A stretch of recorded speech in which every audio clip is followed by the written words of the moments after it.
ভাইরা বোনেরা নাতিপুতিরা, তা আপনারা ভালো থাকেন।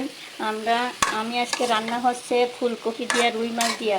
দেখুন আমার তরকারিটা কষাচ্ছি। ফুলকপিটা আমি 10 মিনিট কষানোর পরে আমি এতে আরেক চুলায় পানি দিয়েছি। এই পানিটা গরম হবে, আমার তরকারিটা কষানো হবে। তখন এই যে আমি ঢাকনাটা খুলে দিয়ে দিলাম।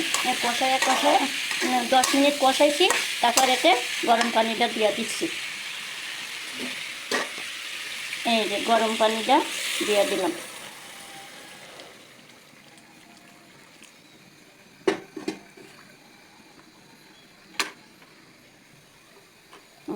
গরম পানি দিয়ে দিয়েছি, এখন আমি ঢাকনা দিয়ে ঢেকে দেবো। দেওয়ার পরে আবার 5 মিনিট পরে আমি মাছটা দিয়ে দেব, রুই মাছ। এই যে ঢাকনা দিয়ে ঢেকে দিলাম। আমার তরকারি দেখুন না কত সুন্দর হয়ে গিয়েছে। 5 মিনিট আমি এখন রুই মাছটা দিয়ে দেব। এই রুই মাছ দিয়ে দিলাম।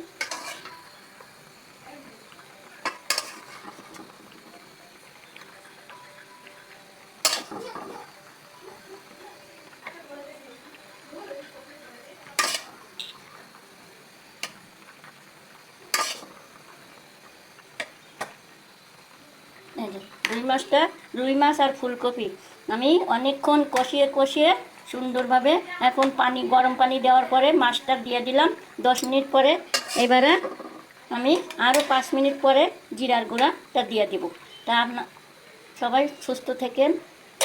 আমার তরকারিটা দেখুন কত সুন্দর রং হয়েছে। আমি রুই মাছ আর ফুলকপি রান্না করছি। হ্যাঁ, আপনারা দেখতে থাকুন, সবাই ভালো থাকেন।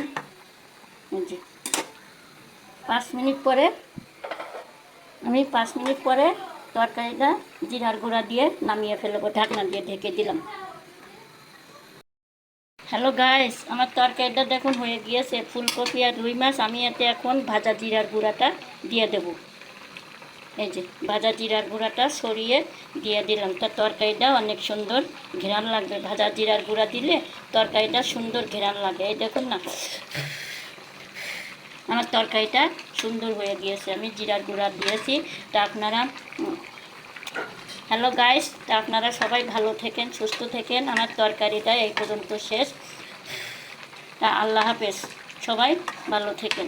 আমার তরকারি যদি আপনাদের ভালো লেগে থাকে তা আমাকে লাইক ও কমেন্ট করে জানাবেন। আল্লাহ হাফেজ।